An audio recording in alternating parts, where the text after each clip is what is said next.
SER Podcast.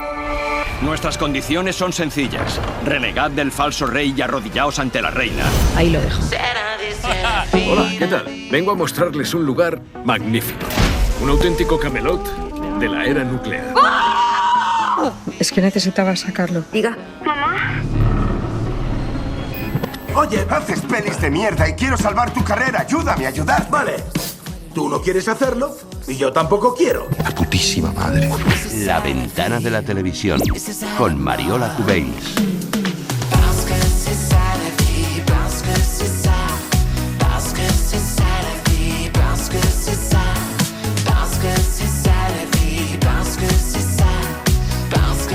Hola Mariola, buenas tardes.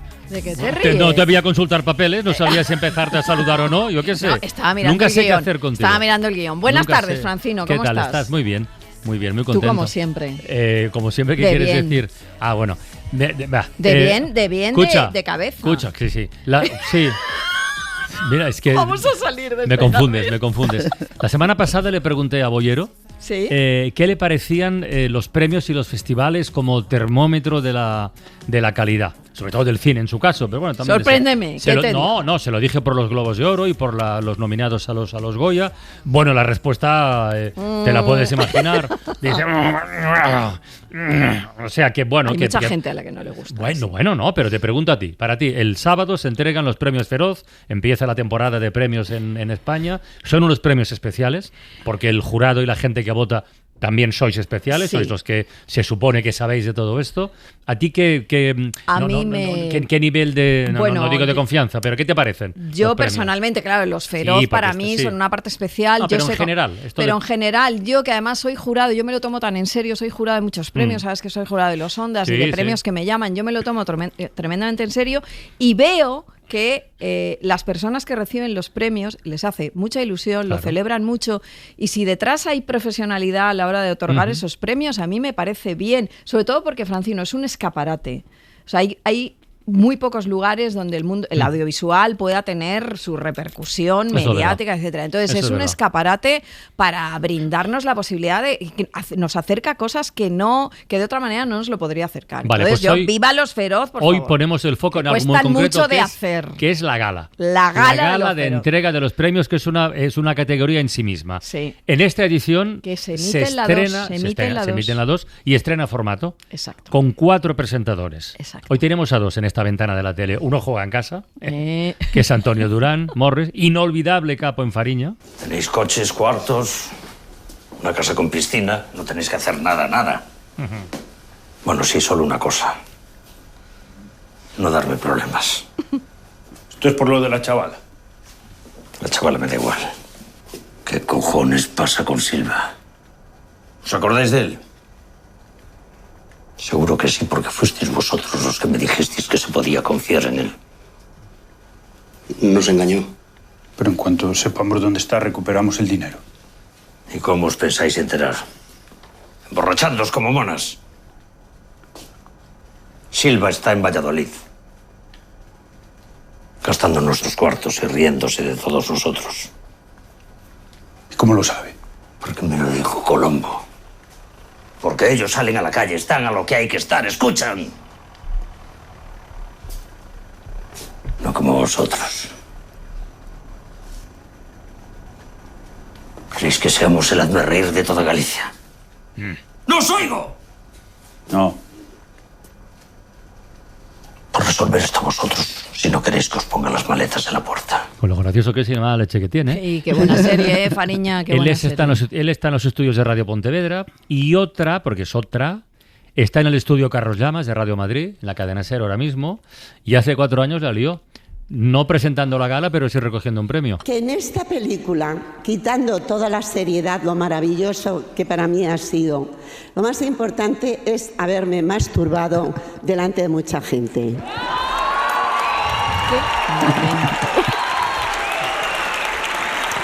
Porque yo pienso que la masturbación está completamente callada. Y entonces yo ahora, por ejemplo, me masturbo como 3 o 4 veces al día. Petra Martínez, buenas tardes. Buenas tardes. Antonio Durán Morris, buenas tardes. La manía Antonio. Morris, ¿estás ahí? Sí, ¿me Ah, oís? perdona, sí, ahora. Pero Hola, Antonio. Pensaba que te has quedado impresionado recordando el discurso de Petra. Un discurso muy político. Sí, a mí muy me encantó la película. Muy bueno. Sí. Con esto en la memoria va a ser difícil superar el listón. Sí. Es que fue un momento para mí muy importante, porque de pronto para mí la masturbación, cuando me dijeron el guión y leí se masturba, dije, ni hablar, yo no hago eso. No lo hago ni por... Es verdad que te tuvieron No, que yo convencer, dije que no, que yo no me masturbo que para nada. Y entonces, menos mal que David Martín de Lozano, el director, quiso hablar conmigo. Y entonces el momento ese de darme Javier premio. Cámara el premio, de ver que el público estaba tan conmigo, tan divertido y tan bien, dije, por una cosa así de prejuicio tontorrón, estaba a punto de no hacer esta película, por tonterías de la cabeza. Sí. Entonces eso me dio como una cosa de decir, pues venga, ya vamos a lo loco y a hablar de la masturbación, que es estupenda. Y luego ya pensándolo digo, si es que la masturbación está como tontamente ocultada, no te cuesta dinero, lo puedes hacer cuando quieras, sola, no necesitas a nadie. Y como decía Woody Allen, haces el amor con alguien a quien verdaderamente quieres. ¿No? O sea, más que a nadie. Morris, ¿estamos de acuerdo? Lo digo por cerrar este capítulo. Que podemos seguir con el abierto. Vamos a cerrarlo ya. Yo estoy totalmente de acuerdo, solo me falta la película para demostrarlo. Es verdad que nadie había recogido nunca un premio y lo había agradecido de esa manera, por eso yo recuerdo ese momento y nos quedamos todos boquiabiertos con esa perorata tuya que fue maravillosa. Sí. Oye, ¿cómo enfocáis, actriz y actor veteranos con mucha experiencia a las espaldas, en la mochila y tal, cómo afrontáis lo de compartir la presentación de una gala? ¿Qué os ronda por la cabeza? Morris, empieza tú, va. Bueno, pues a mí me hace mucha gracia, ilusión, me pone muy nervioso también. Tú juegas en casa, ¿eh? Yo juego en casa, ¿sabes qué pasa? Que yo cuando tengo un personaje detrás estoy como más tranquilo. Entonces el comunicar como presentador y tal. Pero en este caso yo había presentado algún Mestre Mateo con Manquiña de la Academia de Galicia. Sí, en este caso el hecho de que seamos 4 y seamos un poquito como familia teatral, a mí es una de las cosas que me animó más a meterme. De hecho, yo siempre les preguntaba, pero somos 4 y tal, y la verdad que no sé si por proximidad, si por edad, familiaridad teatral, estaba pendiente de, me decían, bueno, Petra, sí, no, a ver, y cuando me dijeron que estaba Petra me llevé una gran alegría, pero lo cierto es que la idea de que seamos un poquito como familia y lo compartamos 4 personajes, pues es distinto que cuando es un presentador o una presentadora. ¿Estará todo guionado? ¿Guionizado? Sí. ¿O hay margen para...? Hay margen, ¿no? y yo tengo mucho margen porque me lo ponen antes, dice. ¿Ah, sí? Porque yo tengo una frase que digo, que bien tener 81 años que digo lo que quiero, entonces me han dado opción a decir lo que quiera y estoy encantada.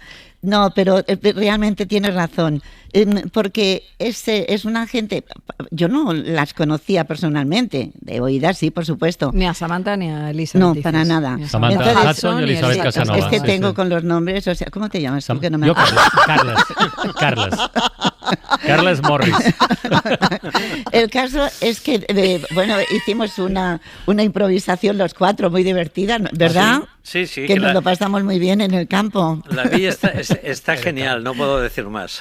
Yo no la he visto aún. Claro. Bueno, por favor, yo voy a recomendar a los oyentes que entren en Los Feroz a ver ese vídeo que grabasteis emulando la escena del baile de Sirat, que están los 4 bailando momentos antes de que pase lo que pasa. Espero que no haya sorpresa. No hay sorpresa, pero es un momentazo. Perdona, nos lo pasamos bien bailando, ¿eh? Yo al final terminé rendida, ¿eh? Me fui a mi casa arrastrándome. Y yo, Petra. Bueno, ¿y tú también estás contento con el guión, Antonio? Sí, porque, bueno, también tenemos mucho... Yo soy muy partidario de que se cierren un poco las cosas, ¿sabes? La improvisación, pues está muy bien, la improvisación del acting personal, pero un poco el mensaje o el texto, la palabra, que esté un poco cerrado, y en un caso como este, donde te dan la oportunidad de completarlo, de tú meter tu ímpetu, tu feeling personal, y como decía Petra, a mí no me pone eso el guión de Bueno, ni lo que quieras, pero... Te lo dejo yo también, pero aunque eres todos. Mucho más joven, yo te dejo un poquito, si quieres. No, si aquí cada uno une las cosas, pero está muy bien unirlas en ese proceso de creación, de ensayos, para que cuando lleguemos, pues estemos todos más tranquilos. No, y sobre todo yo creo que hay momentos que sí que tenemos que decir el guión tal cual, porque es bueno, no quiero decir nada, pero es muy importante. No se puede hacer spoiler. El momento es que lo digamos muy bien y muy como está escrito. Dejadme que diga que los dos guionistas son Diego Soto. Por poco se te escapa, ¿eh? Sí, pero son Diego Soto y Javier Durán, que Javier Durán ha estado aquí con nosotros, y yo sí que sé que es un guión muy libre y un poco canalla, como son todos los guiones de Los Feroz. Pero, perdona, di tú, que estás lejos, Antonio, y te cuesta más llegar aquí. Únicamente que ellos también piden nuestra aprobación, claro. Es decir, que en ese sentido es un quid pro quo, ¿no? Sí, no, la verdad, las dos veces que hemos estado con ellos ha sido estupendo. O sea que yo creo que en ese sentido no vamos a tener ningún problema.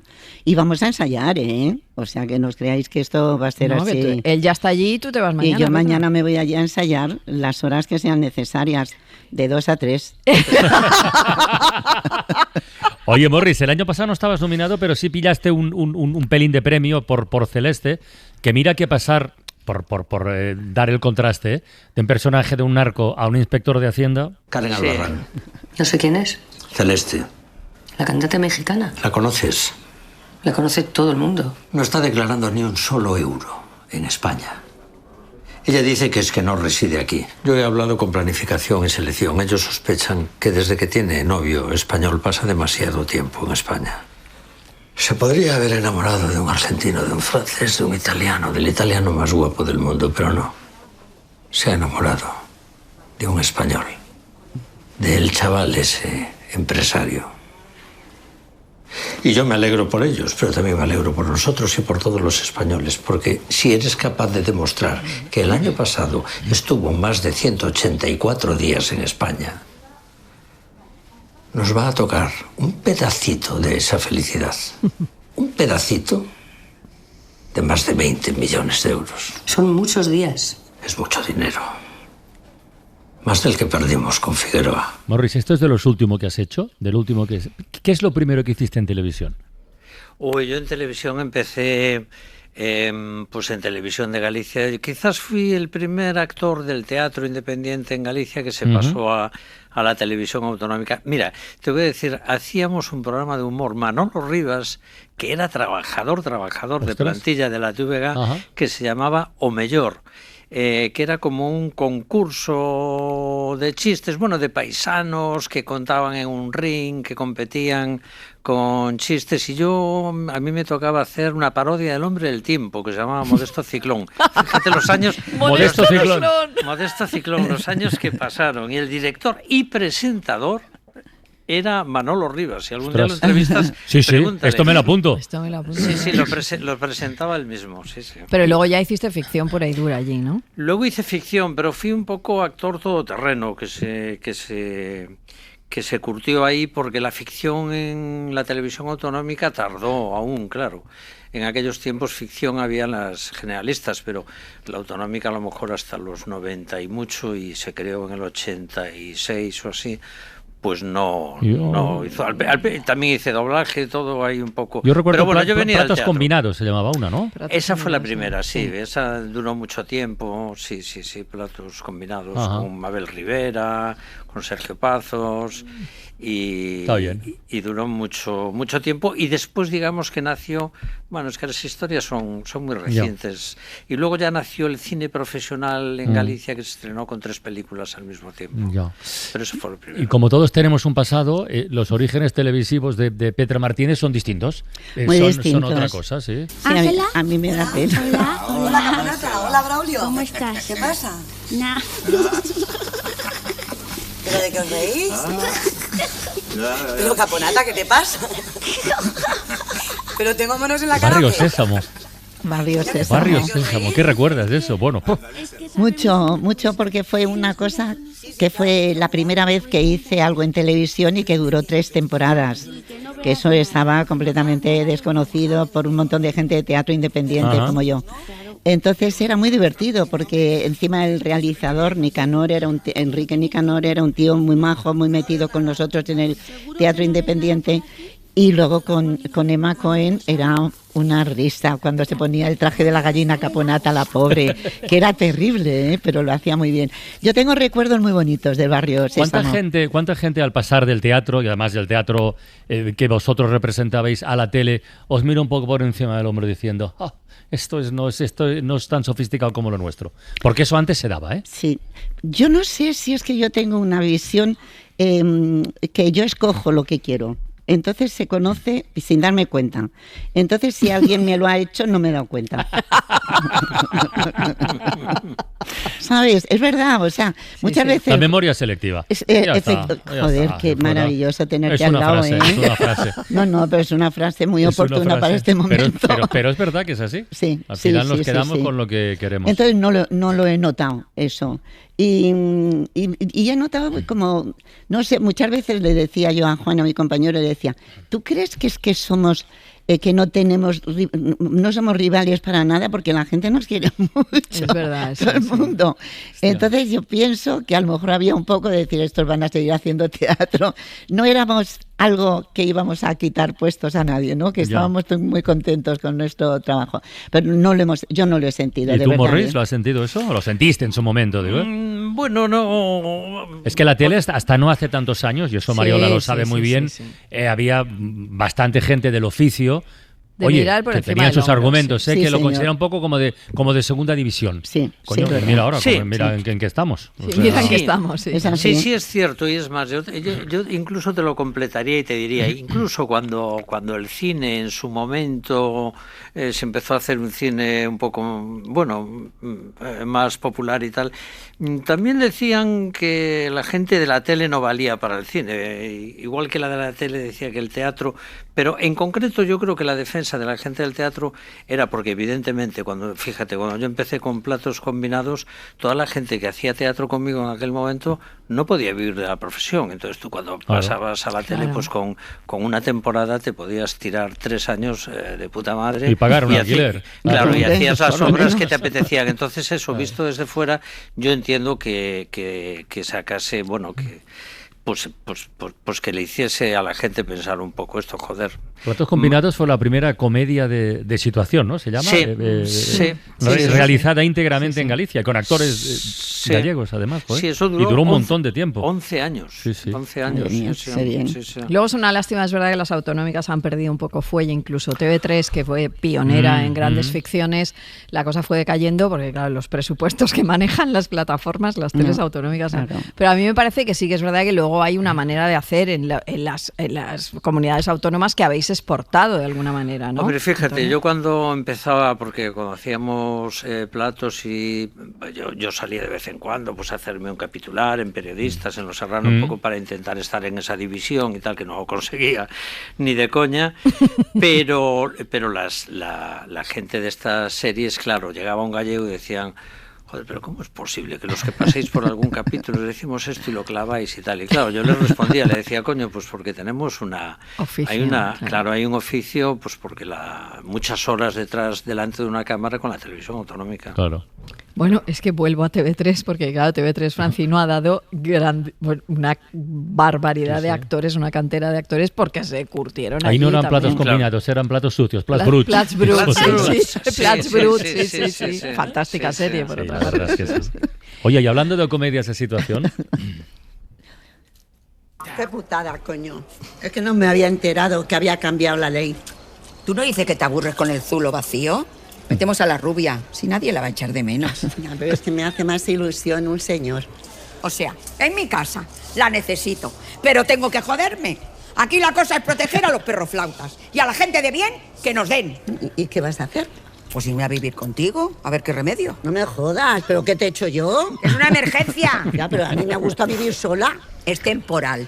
En lo que a la nena se le pasa el berrinche, o yo mato a la petarda esta, lo que pase primero. ¿Tú no eras alérgica a los gatos? ¡Que no te vas a librar de mí! Ya está. Petra, ¿cómo se gestiona un terremoto como la que se avecina? ¿Cómo una gestiona eso? No debe ser fácil, ¿eh? Pues fíjate, yo he tenido mucha suerte, de verdad, ¿eh? Yo cuando entré, estaban los demás, llevaban ya un tiempo y tenían su personaje. Llevaban 9, me parece, o 5, no me acuerdo. Yo llevo 9 temporadas y vamos por la 17, haz la cuenta que yo soy de letras. Entonces, cuando yo llegué... es que fue muy fácil de alguna forma, porque era tan antítesis de lo que yo había hecho, que me pareció tan divertido, pero yo tuve un problema porque decía muchas palabrotas y yo no las he dicho. A mí también me lo critican, no pasa nada. Pero ella decía el personaje y decía muchas palabrotas y ella no estaba acostumbrada. No estaba acostumbrada. Entonces yo cogía el papel y ensayaba en mi casa. Decían, eres mala y puta, no sé qué. Y entonces lo ensayaba. Y una vecina, estábamos cerca relativamente, al día siguiente me dijo, Petra, por Dios, ¿pero qué te pasa ayer? Y yo dije, qué bien lo he hecho. No, pero ¿sabes lo que pasa para mí? Es estar en la que se avecina, es estar casi, yo lo siento así, no hay competitividad de verdad en el acting, o sea, estamos todos y nos ayudamos mucho, o sea, de como el trato de actor a actor. Conmigo, desde que llegué, se han portado muy bien todo el mundo. Y me he divertido mucho. Es que me divierto mucho en la que se avecina. Y fíjate que Alberto Caballero te vio en el teatro y dijo... Yo creo que sí, que fue eso. Porque muchas veces he pensado, digo, ¿por qué me han llamado a mí de la que se avecina?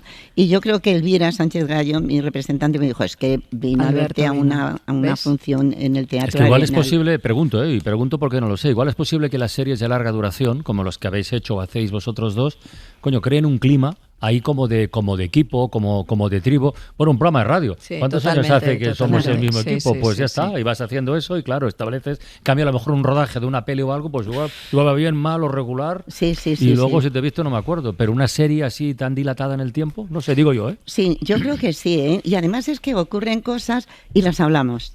¿Sabes? O sea, que de pronto hay en sitios que te callas y te lo guardas y en un momento. Entonces, en la que se avecina, yo creo que todos nosotros estamos a favor de que salga bien, de que nos divertamos y de que tira para adelante y tal. Y yo estoy encantada, ¿eh? En este momento. Y he trabajado en otra serie, Herederos, con Concha Velasco, que me lo pasé muy bien. Estuvimos 3 años. Pero eso no era una comedia. No era una comedia. Pero que te quiero decir que el drama también es maravilloso si te llevas bien con la gente. Félix Gómez también estaba, que está ahora en la que se avecina. Realmente yo creo que nuestra es que llevarse profesión, bien, pero bien. La mayoría de la gente me dice y hablamos y dice, yo es que me llevo bien. O sea, que no debe ser muy raro lo que me pase a mí. No, seguramente no. Morris, ¿y tú comedias disparatadas qué, no? Pues mira, Platos era una sitcom muy disparatada. Yo era un cuñado que vivía de un emigrante que tenía un bar, el bar suizo, que era Ernesto, se murió, un gran actor en Galicia, y era muy disparatada, era una sitcom muy exagerada, de payaso bueno, payaso tal.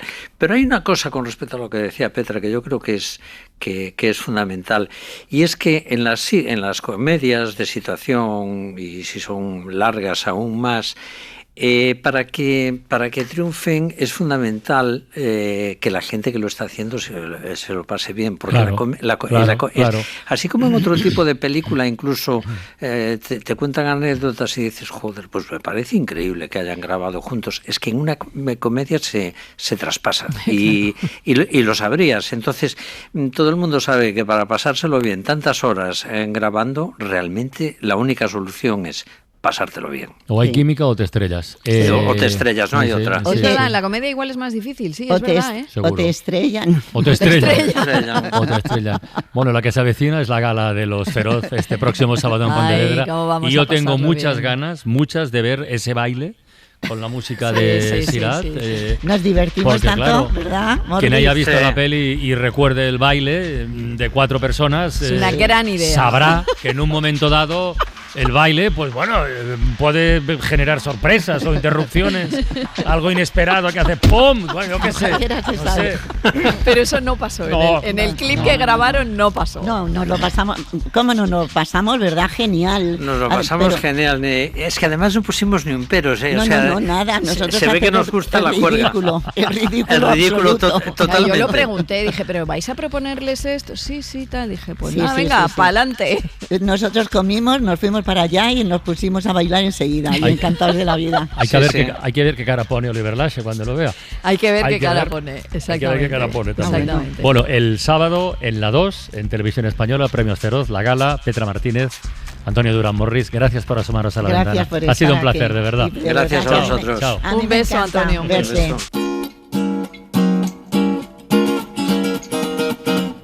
Hi everyone and welcome to the Window of the World. Boa tarde, sejam muito bem-vindos à Janela ao Mundo. Bonsoir, bienvenue à la fenêtre du monde. Goedenavond, welkom bij het venster op de wereld. Hey, afternoon y'all, welcome to the Window to the World. Schönen Abend aus Deutschland, willkommen zum Teil das Fenster zur Welt. God kväll och välkommen till Vinduet mot världen. Buonasera, benvenuti alla finestra al mondo. Holly came from Miami, FLA. La ventana del mundo. Hitchhiked her way across the USA. Con Rafa Panadero. Hey babe, take a walk on the white side. Said hey honey, take a walk on the white side. Hola Rafa, buenas tardes. ¿Qué tal? Buenas tardes. ¿Qué tal? ¿Te parece que empecemos esta ventana al mundo, que la abramos con una pregunta? Muy bien, me parece. Atención oyentes. ¿Dónde puede acabar la foto de mi hijo o de mi hija si la cuelgo en redes sociales? Y ojo que la pregunta tiene fondo. Bueno, parece evidente que todos los padres deberían hacérsela antes de subir imágenes de un menor o una menor a internet, pero como no siempre es así, y una vez la foto está en la nube puede pasar de todo y es muy complejo controlarlo, pues echemos un vistazo por ahí a ver cómo intentan regularlo. Fíjate que aún Porque tenemos... aquí hemos tenido más de un lío, que ahora recordaremos. Sí, está pensando en Almendralejo, ¿no? Seguro es de los más recientes, pero es que hace unos días el Diario de La Rioja adelantaba el caso de unos estudiantes de un instituto en Aro, es verdad. que habían difundido por WhatsApp fotos de más de 10 compañeras de entre 14 y 16 años desnudadas con inteligencia artificial. Y estas son noticias que cada vez son más frecuencias, tanto lo de las fotos colgadas como la manipulación de esas fotos, y a menudo con herramientas de IA, ¿no?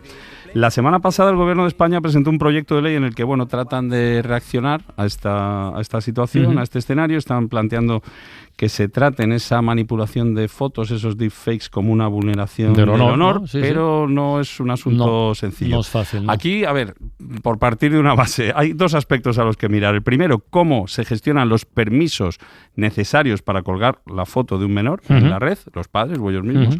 Y segundo, cómo pueden hacer los gobiernos para implementar mecanismos necesarios para controlar lo que se hace o se deja de hacer después con esas fotos, una vez que ya están colgadas, ¿no? Sobre esto, ya que nuestro gobierno está pensando qué hacer, vamos a preguntar qué están haciendo ahí fuera. En concreto, vamos a mirar a Francia. Lucía Riera, ¿qué tal? Buenas tardes. ¿Qué tal? Buenas tardes. Hola, Lucía. Preguntaremos en Reino Unido a Lucas Font, ¿cómo estás? Hola, ¿qué tal? Hola, Lucas. Y también en Italia, Joan Soles, ¿cómo andas? Buenasera, buenas tardes. Buenasera, Joan, ¿qué tal? Joan, vamos a empezar contigo. A ver, en Italia, ¿quién y cómo puede subir la foto de un menor a una red social o a una página web? Bien, aquí la Autoridad Garante de la Privacidad ha establecido que para la difusión de fotos de menores de corta edad es necesario el consenso del padre y de la madre. Y a partir de los 14 años, señala la normativa, puede decidir el menor de 14 años, pero debe ser informado adecuadamente de las consecuencias de este gesto, ¿no? Fíjate que eso de informar adecuadamente ya deja bastantes puertas abiertas. Exactamente, sí. Claro, esto que cuentas, Joan, es sobre el papel, pero en la práctica... Sobre el papel. ¿Esto funciona? ¿Se aplica? ¿Cómo se puede controlar? En la práctica es otro cantar, ¿no? Claro. Pero fíjate, la Autoridad Garante de la Privacidad puede imponer sanciones o bien trasladar los incumplimientos a los tribunales de justicia. En este caso se aplica el artículo 650 del Código Penal italiano, que castiga la inobservancia de estas normativas. Así, por ejemplo, el Tribunal de Roma impuso hace pocos meses a una guardería infantil una multa de 10.000 euros por difundir imágenes de sus pequeños. Bueno. Otro ejemplo, el Tribunal de Milán condenó a un padre por la difusión de imágenes de su hijo menor sin el consentimiento de la madre. Son solo dos ejemplos, habría muchos más, ¿no? No está mal ninguno de los dos, ¿eh? Y está bien esto que mencionas, lo del desacuerdo entre el padre y la madre de un menor como vía para sancionar, porque ese es también uno de los escenarios que pueden terminar en sanción en Francia, tal y como está ahora mismo la ley, ¿no, Lucía? Sí, aquí lo que se dice es que los padres protegen conjuntamente el derecho a la imagen del hijo menor, respetan su derecho a la vida privada. Y además el menor, según su edad y su grado de madurez, tiene que ser él quien decida si da su consentimiento para ser expuesto en las redes sociales. La norma que establece esto entró en vigor en febrero de 2024, relativamente reciente, y es una ley que modifica el Código Civil para garantizar pues el respeto del derecho a la imagen de los niños, y lo que hace es que sitúa la protección de la vida privada del menor como un componente explícito de la patria potestad, al mismo nivel que, por ejemplo, la seguridad o que la salud. Oye, y te hago la misma pregunta que le hacíamos a Joan, Lucía. Esto es en la teoría, en la práctica, ¿cómo funciona esto? ¿Se aplica? ¿Funciona? ¿Hay sanciones? Pues más o menos. El problema es que el texto al final se ha quedado pues en una recomendación más bien pedagógica, porque no dice claramente que los padres no puedan publicar a sus hijos en las redes sociales, salvo que la imagen atente contra la dignidad o la integridad del menor. En ese caso sí. Pero entonces, para que actuara un juez de familia y se prohibiera la publicación, lo que tendría que ocurrir, como contaba Joan en Italia, es que hubiera un desacuerdo entre los padres. Entonces sí que se podría prohibir, porque pues aunque la ley encomienda explícitamente a los padres la protección de la vida privada de los hijos, no se prevé ningún control cuando ambos padres sí que están de acuerdo, y por eso hay tantos influencers pues que siguen compartiendo imágenes de sus hijos y no pasa nada, ¿no? Oye, ¿y no ha habido ninguna campaña para intentar, ya no digo poner coto, pero sí al menos concienciar a los padres o quien sea de esto? Sí, bueno, en el sentido de la pedagogía que hablábamos, ¿no? Pues el gobierno sí que ha hecho mucho hincapié en los peligros de publicar imágenes de los menores. Ha habido una campaña bastante grande este verano, de hecho, alertando de que la inteligencia artificial pues puede hacer que esa foto de tu niño mañana aparezca en un contexto que le puede hacer mucho daño, ¿no? Esto está muy bien porque en Italia no se ha hecho ninguna campaña en este sentido. Es que es bueno, yo creo que es absolutamente necesario, ¿eh? Fíjate que estamos hablando de lo poco que llevamos, y más que de normas o de leyes, pues casi de conciencia. Y de informar, ¿no? Por lo menos. Si eso regularlo luego es muy complicado. Sí. Nos queda el caso de Reino Unido, Lucas. Allí la polémica más fuerte, conecta con esto otro que hablábamos del uso de la IA aplicadas a fotos de menores. Enseguida te vamos a preguntar por eso, pero antes, cuéntanos, igual que Lucía y que Joan, ¿hay algún tipo de control sobre quién y cómo puede subir imágenes de menores a la red?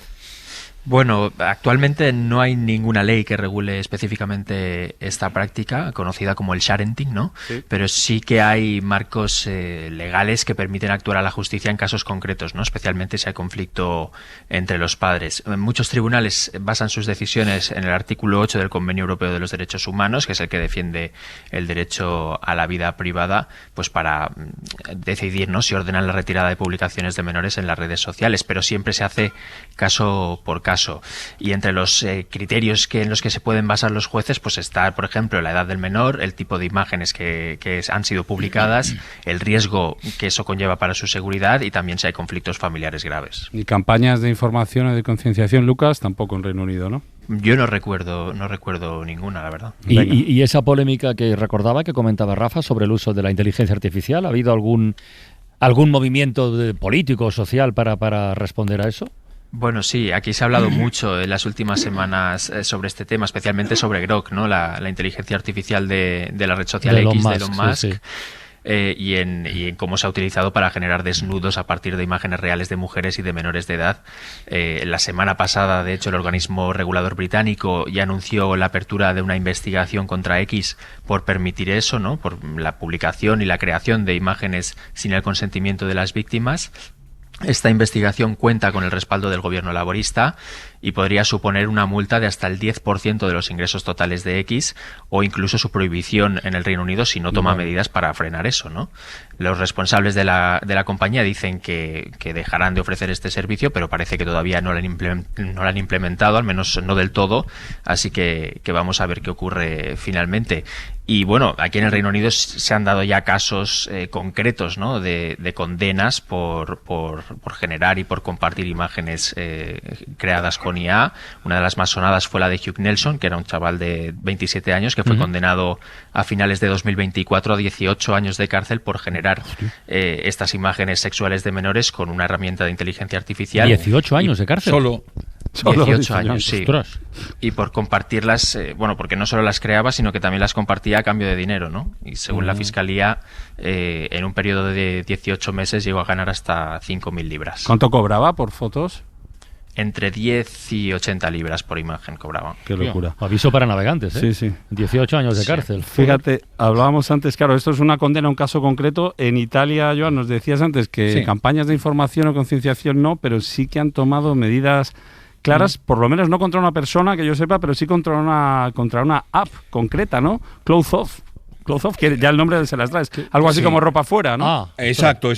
Y precisamente fue la Autoridad Garante de la Privacidad, de la que he hablado antes, la que trasladó la denuncia a la Policía Postal italiana y que como medida cautelar empezó por bloquear este sitio web en octubre pasado.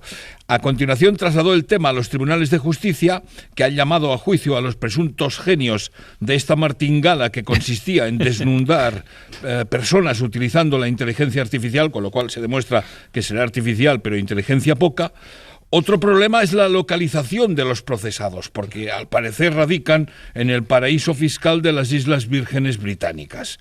Fue mucho más fácil dar con el paradero de otros presuntos genios, los inventores de Miamolle, mi mujer, una web en la que un montón de granujas enviaba imágenes de desnudos o sexo de sus amantes. Sin su permiso. Esto fue un escándalo de este verano, ¿no? De hace unos meses, John. Exactamente.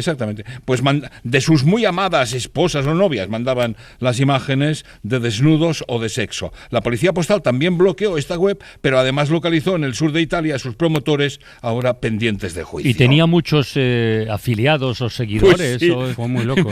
No tenemos muchos datos, pero según la Policía Postal era muy concurrida esta web. Ya, joder. ¿Y en Francia, Lucía, se está moviendo algo para evitar este uso absolutamente torticero de la inteligencia artificial?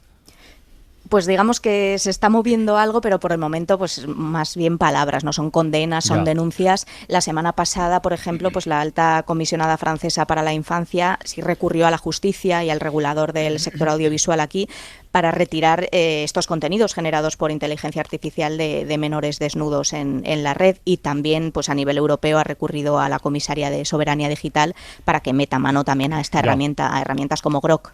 Sí, está bien, hay que recurrir a Europa, pero antes, como mencionabais, lo de las multas, es como las multas que les ponen por temas de competencia a estas grandes empresas, ¿no? Que parece que no les importan mucho.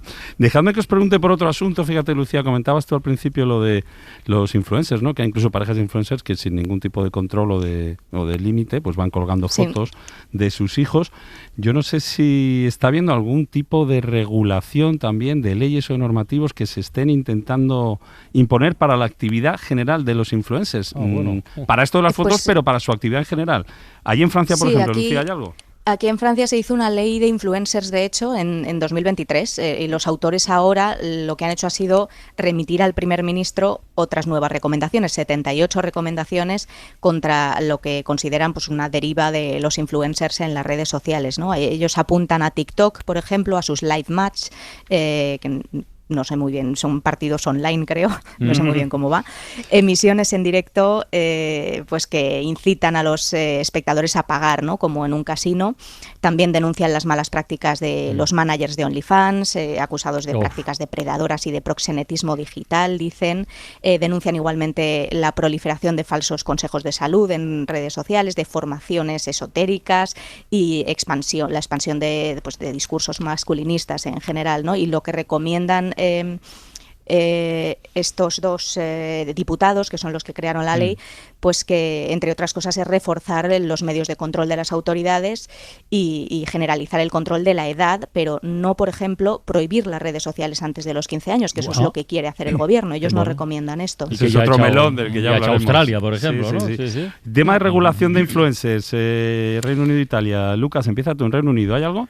No hay una ley específica para los influencers, sino que, bueno, más bien pues sus publicaciones están sujetas a las mismas regulaciones y sanciones que las de cualquier otro usuario de redes sociales. Lo que sí que hay es una ley de seguridad online que se aprobó en 2023, pero que pone el foco más en las empresas tecnológicas, ¿no? Y les obliga pues a retirar contenido que pueda ser dañino para los menores de edad, aunque no siempre se cumple, la verdad. Yo antes escuchaba suspirar de fondo.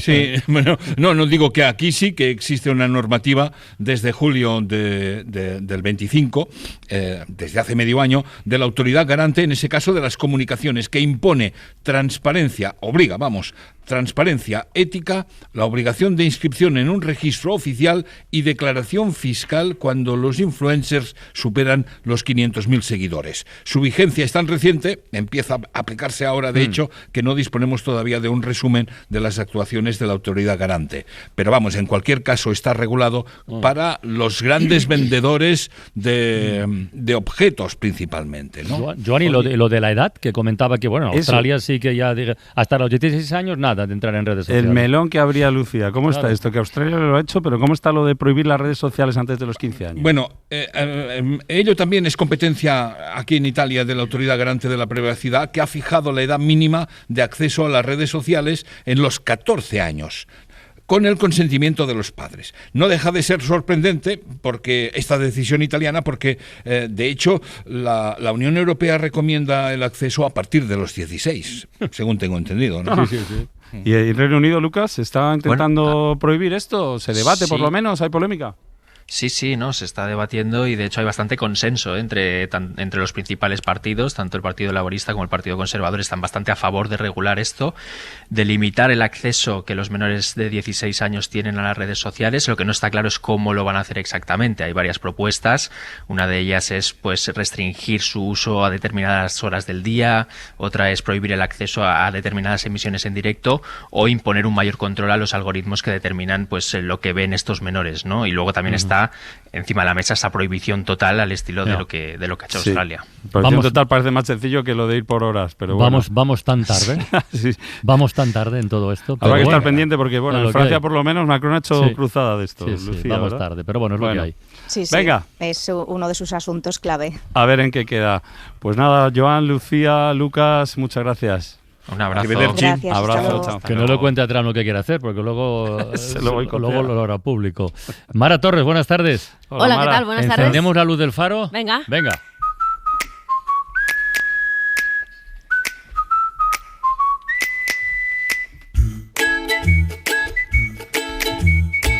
Oye, qué cantidad de mensajes hermosos, cariñosos y empáticos anoche.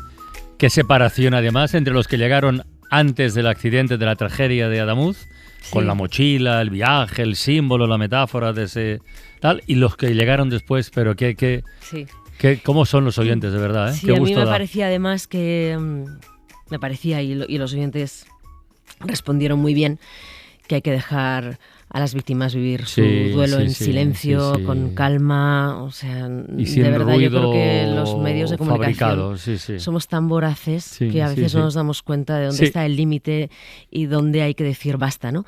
Y entonces yo creo que ayer ellos estuvieron muy cariñosos, enviando mensajes de empatía, de cariño. Es lo que se necesita ahora, lo que necesita ahora. Bueno, ya esta noche. Bueno, pero es que tuve, es que tuve a Bajo Ulloa, de Gato Pardo. Mira. Entonces visteis Airbag, ¿no? La película que fue la más taquillera del año 1997. Un Lendakari negro.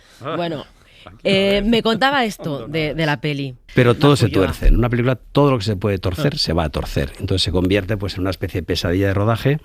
Es el rodaje quizá más duro. O sea, ¿sufriste? Mucho, sufrimos. Hubo docenas de despidos y yo vi gente vomitando de la tensión. Sí, fue terrible. Lo que pasa es que en la otra mano nos partíamos de risa a veces. O sea, literalmente yo había planos en la película que se mueve la cámara porque yo estoy agarrándole y me río. No puedo parar de reír. O sea, ocurría esa magia también, porque había personajes muy divertidos, pero había personas muy divertidas. O sea, yo me rodeé de actores que me hacían mucho reír, que me hacían gracia, que tenían el don de la gracia, que no lo tiene todo el mundo. Entonces es que claro, es que les dabas el texto y te quedabas mirando aquello, ¿no? El concepto del concepto es el concepto. Es el concepto, muy profesional. Van a ver hondonadas de hostias.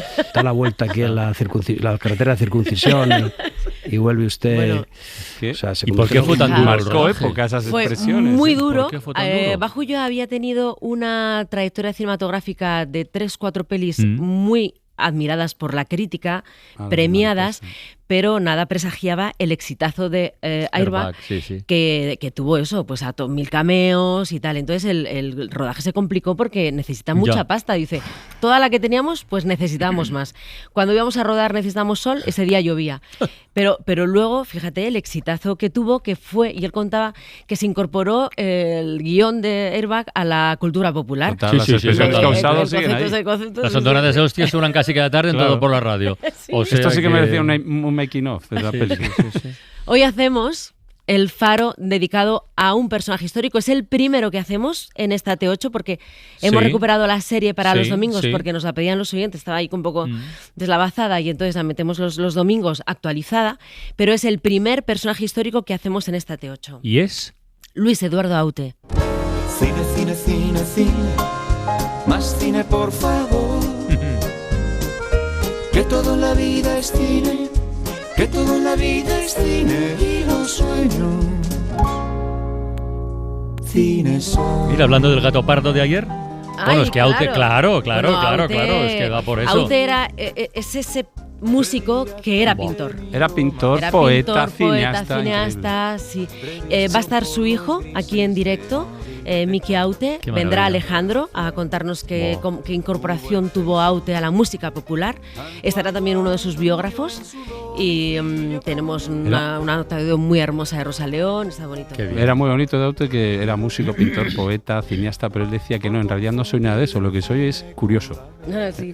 Luego era un tímido, el otro día que hablabais de la timidez. De hecho, él, los primeros discos que grabó, decía que nunca se subiría a un escenario. Le costó muchísimo subirse a un escenario delante de público y empezar a cantar sus canciones. Es que tiene tantas canciones y tan buenas. ¡Ay, Dios! Una de dos, o me llevo a esa mujer, o entre los tres nos organizamos, si puede ser.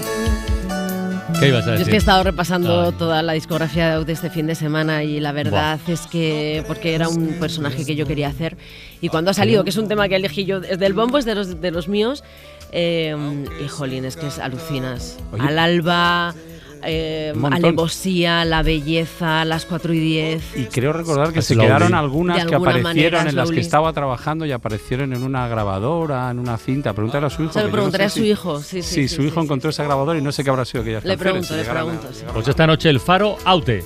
Un beso, Mara. Adiós.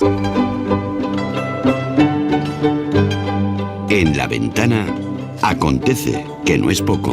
Un relato personal de la historia con Nieves con Costrina. Cadena SER.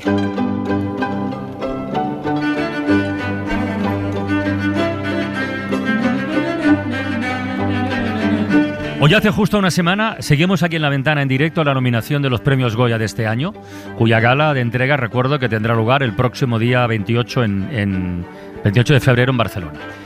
Vale, pues hoy en este paseo diario nuestro por la historia, hoy hablamos de cine, pero con unas coordenadas realmente especiales. Nieves, buenas tardes. Hola, buenas tardes, Carlas. Año estás? 1938, en plena Guerra Civil Española, muy cerca de que estallara la Segunda Guerra Mundial.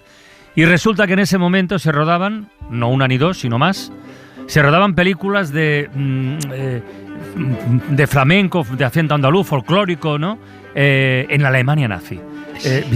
¿Qué dices? Bueno, y eso, vamos a contarlo. ¿Eso por qué ocurría? A ver. Sí, pues mira, es que justo hoy, el 20 de enero de 1938, Estrellita Castro, aquella que llevaba el caracolillo en la frente, que cantaba lo de mi jaca galopa y corta el viento cuando pasa por el puerto Caminí, todo de Jerez. Sí, eso. Pues comenzó el rodaje en unos estudios de Berlín de la película El Barbero de Sevilla.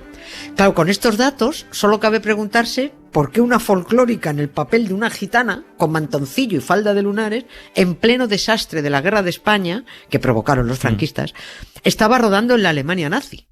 O sea, quienes hayan visto la película de Fernando Trueba, La niña de tus ojos, solo inspirada, pero solo inspirada en el rodaje también en Berlín de la peli Carmen la de Triana, pues ya sabrán que los nazis, Hitler y Goebbels, no solo pusieron todas las facilidades a sus aliados golpistas españoles para rodar películas, es que los más interesados en la propaganda española y que los españoles rodaran en Berlín películas folclóricas con ambiente andaluz y protagonistas vestidas de gitanas eran los nazis. Ellos estaban interesados. Por eso las 5 películas que se rodaron en Berlín eran de producción hispano-alemana. Equipo artístico español, equipo técnico alemán. Los nazis controlaban iluminación, sonido, decorados, exteriores, que lo hacían genial. Hasta imponían las clases de alemán a algunos actores para que las películas se rodaran simultáneamente en 2 idiomas. Mira, aquí tienes a Imperio Argentina, a ver. con traducción libre, cantando algo parecido a Por tu culpa, curpita, yo tengo negro, negrito mi corazón.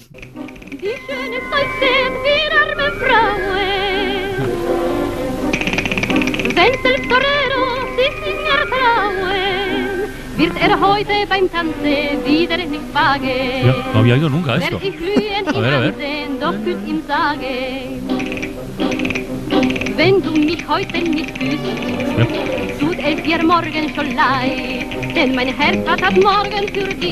Es un testimonio impresionante, ¿eh? De verdad. Oye, surgen varias preguntas. Bueno, la primera ya la has planteado tú y es obvia, ¿no? ¿Cómo es posible que en plena guerra, con miles de muertos en tu país, alguien pueda estar interesado en hacer películas? Bueno, pero hay otra. ¿Qué interés tendrían los alemanes, los nazis, en el folclore andaluz? Pues es sorprendente. La raza. Los alemanes eran mucho de defender la raza. A ver, una cosa es que los españoles les parecieran demasiado morenos y más escuchimizados que los del norte de Europa, que no fueran el ideal físico de los nazis, pero les gustaba su poderío racial, su orgullo ibérico, eso me pone mala, el alma popular española, como dijeron. Aunque no sé yo qué pensaría un asturiano de que el alma popular española estuviera solo representada por el folclore andaluz. En fin, no lo sé.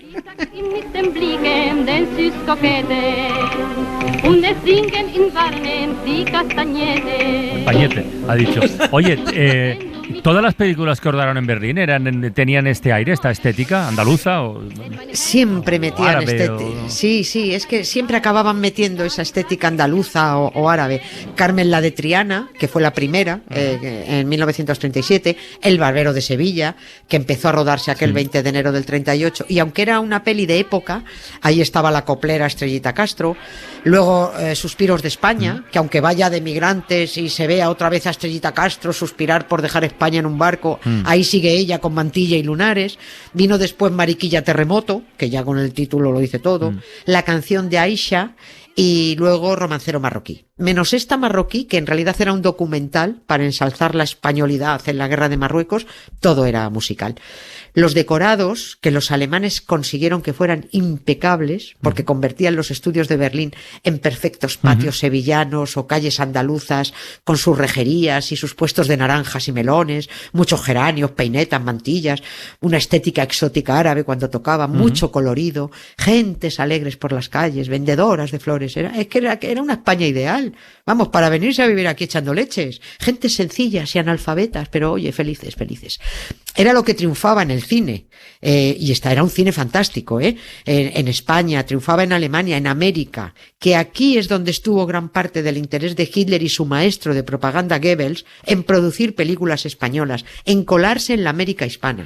Parece difícil de encajar esto con la propaganda nazi, pero es que era así. Pero esto habrá que explicarlo. O sea, quiero decir, ¿cómo se hacía propaganda nazi en Hispanoamérica con cine español? Es que eran tan listos los nazis, de verdad, eran tan listos. Unos asesinos muy listos. Menos Franco, que era otro nazi asesino como Hitler, los países empezaron a rechazar todo lo que oliera alemán.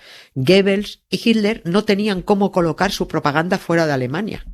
Una vez que nazificaron a los alemanes, pues gracias sobre todo a la radio, al monopolio de los periódicos, al control de la cultura, del cine y del teatro, pues ahora había que convencer al mundo de que los nazis eran lo mejor, y para eso tenían que colar su propaganda con el cine, que era el boom del momento, era el ocio más accesible. Pero los mejores directores alemanes primero habían emigrado a Hollywood, y muchos huyendo de los nazis. Y nadie en ningún país, nadie quería películas alemanas.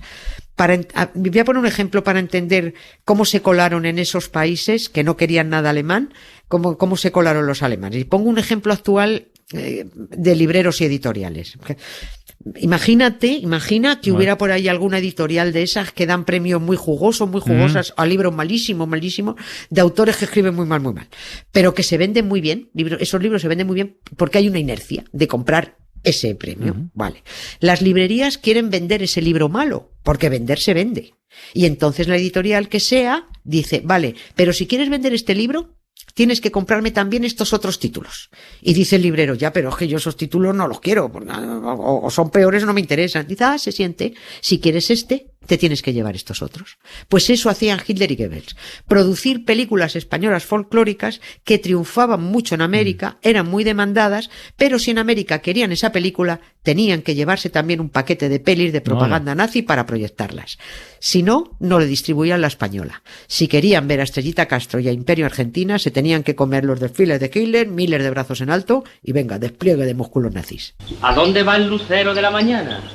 ¿Qué me ha dicho mi prima la de Triana? Que es usted un sacamuela de los mejores.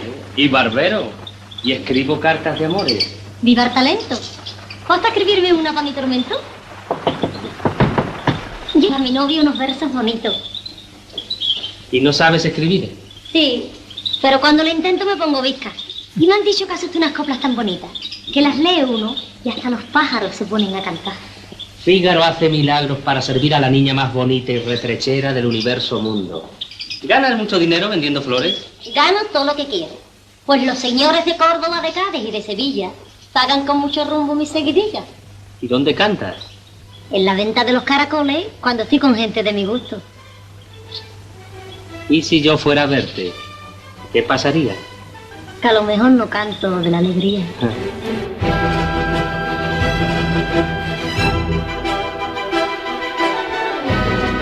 El barbero de Sevilla. Oye, y una pregunta. A la vez que los nazis controlaban la producción de los rodajes españoles ahí en Alemania, ¿en España se estaba rodando también? ¿O? A ver, ya hubiera querido el dictador rodar él sus películas. Fíjate que ya lo contamos, que creó la Junta de Censura Cinematográfica en 1938 para poder empezar a censurar en cuanto se pudiera. Y todavía sin poder rodar sus propias pelis y sin poder usar el cine como instrumento de propaganda, porque todos los estudios, los laboratorios, los estudios de doblaje, el personal técnico y obrero, estoy leyendo la propia explicación que dio el Departamento de Prensa y Propaganda franquista en el 37, así como las centrales de las casas editoras y las distribuidoras con toda la masa de dinero y disponibilidades financieras, radican en Madrid, Barcelona y Valencia. Fin de la cita. Es decir, la producción cinematográfica estaba en territorio democrático. Todavía no lo habían invadido los golpistas. Y ojo, aquí se hacía un cine fantástico. El cine español vivió su máximo esplendor su máximo esplendor en aquel momento, quiero decir, en los últimos años de la República. Franco quería rodar películas siguiendo las enseñanzas de los nazis, y vuelvo a abrir comillas, que dieran muestras inequívocas de exaltación de valores raciales o enseñanzas de nuestros principios morales y políticos. Claro, como estaba asesinando españoles, esto no podía hacerlo en el 37, en el 38, ni en el 39. Por eso aceptó la oferta de los alemanes para rodar en Berlín. Y los directores elegidos para rodar, pues claro, encantados. ¿Y quiénes fueron esos directores? Bueno, uno fue Florian Rey, eso lo sabemos, pero los otros... Sí. El otro, porque el rodaje de las 5 películas se las repartieron entre Florian Rey y Benito Perojo. Claro, los Spielberg y el Coppola del cine español. Eran los que triunfaban con peliculones en los años de la República. Nada cercanos ninguno de los dos a la democracia. El documental romancero marroquí tiene su propia historia porque lo dirigió Carlos Velo, al que quitaron de los créditos, y le cambiaron su película, que estuvo rodando en Marruecos, y cuando tuvo que ir a Berlín a la postproducción dijo que ni de coña. Él era republicano, se largó a Francia y de allí luego pasó a Barcelona, pero vamos, no hicieron la película, que se la retocaron entera. Pero Florian Rey e Imperio Argentina se apuntaron a la falange y vamos, brazo en alto iban. Eso sí, cuando los suyos, los golpistas, empezaron la guerra en España, dijeron, uy, vamos a aprovechar y nos vamos de gira a Cuba, que aquí hay mucho lío. Y a Cuba es a donde va a buscar los Goebbels para invitarlos a ir a Alemania. Les puso pasajes de lujo en barco, todos los gastos pagados, luego un vagón privado para llegar a Berlín y escoltados por las SS. Claro, cuando Florian Rey y su esposa Imperio Argentina llegaron a escuchar la oferta de rodar en Alemania, estaban ya rendidos a los pies del Führer.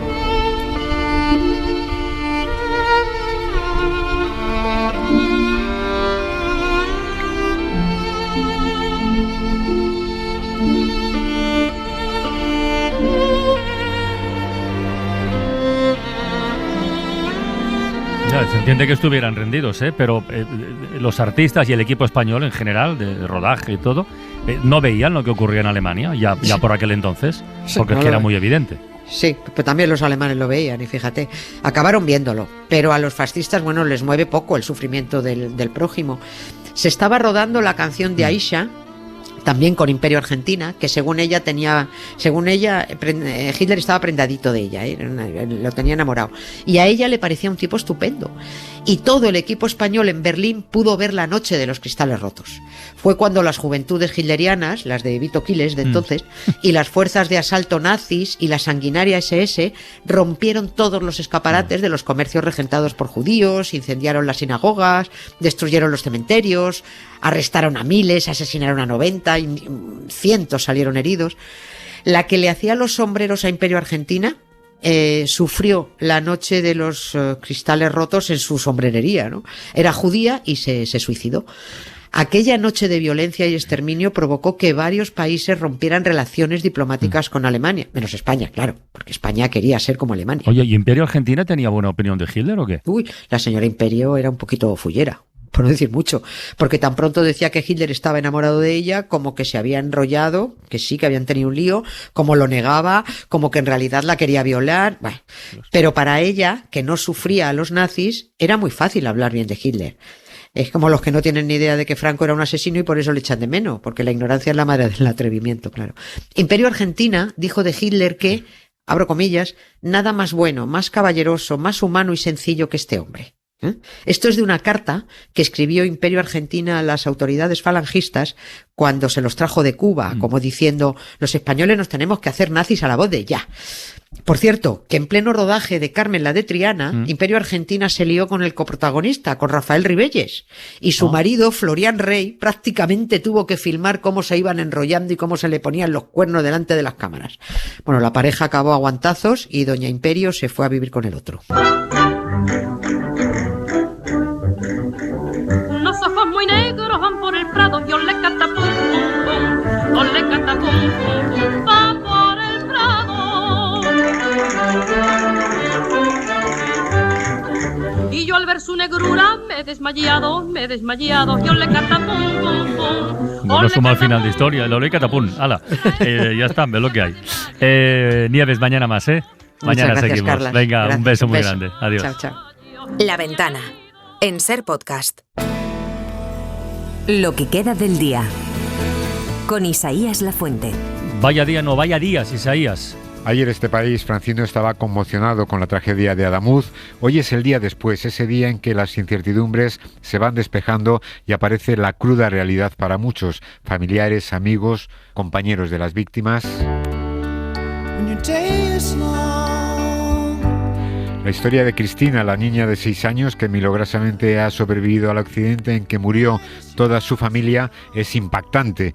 Hoy, al abrir hora 14, Javier Casal hablaba con Juanma, que es el director del colegio en el que estudiaba Pepe, su hermano. Y hoy nos contaba, ha sido un día muy difícil en el centro.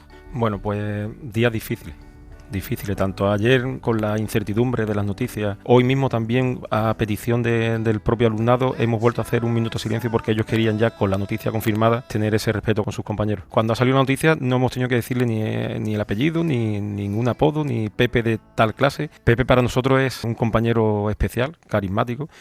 Hay cierto silencio en el colegio, respetamos el llanto, escuchamos a los niños y a las niñas. Me llegaban mensajes de alguna familia en la que me decía que esta mañana revisándole los móviles a sus hijos, que anoche estaban pasando malos ratos, han encontrado mensajes de WhatsApp de anoche escribiéndole al compañero Pepe a modo de despedida. Simplemente con un descanso en paz, no te olvidaremos, sabiendo que no vas a tener respuesta. Entonces, la verdad que son gestos muy bonitos a modo de despedida, pero muy difíciles, la verdad. En fin, toca gestionar el duelo, algo de lo que hablaban esta mañana en Hoy por Hoy, en El Abierto, Josep Ramoneda, José María Lasalle y Cristina Monge. Este es el recordatorio de lo que es la condición humana, ¿no? Que irrumpe de pronto en escena con una tragedia de estas características y que nos deja muy descolocados, porque no es que nos aporte nada nuevo, simplemente confirma lo que ya sabemos y a veces queremos olvidar. Es una especie expuesta, precaria, de cortos recorridos sobre la Tierra y que sí, muy vulnerable. Ahora lo que hay que reclamar es serenidad y que la propia sociedad exija el derecho al duelo. Es decir, como sociedad tenemos derecho a que la política no se meta en esto, por favor. Tenemos derecho a estremecernos y a vivirlo como lo que es, algo muy ligado a la condición humana, y que nadie ponga sus sucias manos políticamente hablando en esto, y que dejen a las víctimas vivirlo y a toda la sociedad el duelo y exigir información, y luego ya se verá. Tenemos derecho al duelo colectivo, yo añadiría tenemos necesidad, ¿no? Porque necesitamos hacer este duelo colectivo. Y efectivamente lo que te sale decirles es saquen sus sucios tweets de nuestro duelo colectivo. Pero esos sucios tweets están sembrando desinformación. Hoy ha estado con nosotros Marc Amorós, que nos contaba, por ejemplo, un bulo, que Adif ha borrado denuncias sobre incidencias en el tramo en el que se ha producido el accidente. Sí, esta noticia se ha hecho muy viral. Dice que Adif está borrando todos estos mensajes en los que se denunciaban o se notificaban estas incidencias en este tramo, en el tramo de Adamuz. La noticia tiene más de 150.000 visualizaciones, pero es falsa. Adif no ha borrado ningún mensaje sobre las 16 incidencias notificadas que acumuló este tramo entre 2022 y 2025. Y este es solamente uno de tantos, porque la industria de la desinformación dispara sin parar contra el gobierno, contra ONGs como Cruz Roja, a la que acusan de no haber ido al lugar del accidente. Nuestra fonoteca lo desmiente, y lo ha desmentido esta tarde con datos Ricardo Jiménez, el director del área de emergencias de Cruz Roja en Andalucía. En este caso, bueno, la primera llamada que nosotros recibimos fueron alrededor de las 9 menos 20 desde el 61 de aquí de Córdoba, donde nos precisó, por favor, aportar en un primer momento ambulancia a la red de transporte sanitario para la noria ambulancia de traslado de distintos pacientes. Entonces, bueno, pues desde ese primer momento se activó un primer recurso desde Córdoba, a los que se unieron una media hora después, se unieron otros dos y bueno, y simultáneamente salieron desde Jaén y Granada un total de 10 ambulancias. Todos los compañeros y compañeras que fueron para la red de transporte sanitario han sido unos 160 personas. Y los bulos disparan también contra personas concretas, como Valentina Rafio, compañera del Periódico de Cataluña, que ofreció a través de Twitter alojamiento para personas que se habían quedado tiradas en Atocha, y resulta que tuvo que borrar su tuit tras los ataques recibidos. Me veo obligada a borrar el mensaje, primero porque me consta que muchos de los afectados han podido volver a casa en autobús, y segundo porque, para sorpresa de nadie, el tuit ha llegado a ciertos grupos que ella llama radicales, y ya estoy empezando a recibir mensajes en los que hay gente que me desea que se me meta un inmigrante en casa, que me folle un marroquí o que me pase algo porque mi instinto de supervivencia está off. Y ella concluye, Valentina, diciendo que hay que tener el corazón muy podrido para sacar a pasear la xenofobia en momentos así. Pues sí que hay que estar muy podrido. En fin, ya estamos curados de espanto, Francino, pero sorprende que algunos no paren cuando de momento otros sí que están en una especie de tregua, como por ejemplo los grandes partidos políticos. Y de este presente un tanto gris viajamos al pasado.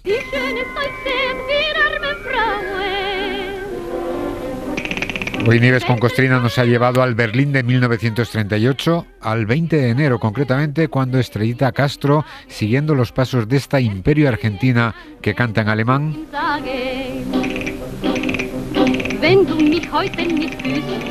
pues Estrellita Castro comenzaba a rodar en unos estudios de Berlín la película El Barbero de Sevilla, una de las que los nazis rodaron en aquellos años allí en Alemania. ¿Qué interés tenía Hitler en estas películas folclóricas españolas? Bueno, pues extender su propaganda al otro lado del Atlántico. Pues eso hacían Hitler y Goebbels, producir películas españolas folclóricas que triunfaban mucho en América, eran muy demandadas, pero si en América querían esa película, tenían que llevarse también un paquete de pelis de propaganda nazi para proyectarlas. Si no, no le distribuían. distribuían La Española. Si querían ver a Estrellita Castro y a Imperio Argentina, se tenían que comer los desfiles de Hitler, miles de brazos en alto y venga, despliegue de músculos nazis. Este era el interés de los nazis. ¿Y qué interés tenía Franco en que su amigo patrocinase estos rodajes? Porque todos los estudios, los laboratorios, los estudios de doblaje, el personal técnico y obrero radican en Madrid, Barcelona y Valencia. Es decir, la producción cinematográfica estaba en territorio democrático. Todavía no lo habían invadido los golpistas. Franco quería rodar películas siguiendo las enseñanzas de los nazis, que dieran muestras inequívocas de exaltación de valores raciales o enseñanzas de nuestros principios morales y políticos. Claro, como estaba asesinando españoles, aceptó la oferta de los alemanes para rodar en Berlín. Y los directores elegidos para rodar, pues claro, encantados. Y hoy también es un día marcado en la historia, a nuestro pesar. Hace un año que Donald Trump regresaba a la Casa Blanca. I, Donald John Trump, do solemnly swear that I will faithfully execute the office. Ese era el momento, y como queriendo decir, esta mañana han hablado en Hoy por Hoy sobre psicópatas y narcisistas. Lo han hecho con Omar Rueda, que es psicólogo especializado en estrés, precisamente por abuso psicopático y narcisista. Es autor de Los narcisistas que nos rodean, que acaba de publicar. Bueno, nos ha contado que es que estamos viviendo este siglo XXI, el siglo del narcisismo. Yo creo que estamos en el siglo del narcisismo y la psicopatía. El anterior fue del trauma, el siglo XIX fue de la histeria, y este siglo en el que hemos entrado, ¿no?, se caracteriza por una eclosión cultural de este narcisismo, de esta deshumanización, de esta individualidad radical que va hacia el consumo, ¿no?, emocional de todo. Es verdad que siempre ha habido narcisistas a lo largo de la historia, pero es que ahora están, primero, desmelenados y además están bien vistos, como Donald Trump. Sí, se vanaglorian, ¿no? Es que es una dimensión el narcisismo. Entonces, el narcisista se compone por las tres Es, ¿no? Es egoísta, solo piensa en sus intereses. Es ególatra, se cree más importante que los demás. Y es egocéntrico. Todo tiene que orbitar a su alrededor. Y busca la validación constante, la admiración constante para depredar, para manipular, ¿no?, a sus víctimas. Son parasitarios en su forma de depredación. Entonces tienes el grandioso, ¿no?, que sería un poco el arquetipo de Trump, ¿no?, que es el rey bufón. Este se vanagloria de su sadismo, de la dominación, de cómo conflictúa. Es el centro del show, ¿no?, de los focos. Este está cada vez más bien visto de alguna forma porque se está normalizando como punto de referencia. Donald Trump, que tiene al mundo acongojado, hoy celebrará su aniversario en Estados Unidos y mañana le esperan los líderes de las principales economías del mundo en Davos. Mañana se espera que hable Donald Trump, impetuoso silencio que habla Trump. Tarzán, tengo miedo de ese animal. Está todo el mundo conteniendo el aliento. A ver qué burrada dice. Es que lo que quiere la Casa Blanca lo ha dejado por escrito. Hay un documento que se llama Documento de Estrategia de Seguridad Nacional de Estados Unidos, en el que se plantea acabar con la Unión Europea. ¿Qué ha dicho? Es que lo tienen puesto por escrito. Por escrito, como diría Páramo. Lo tienen por escrito.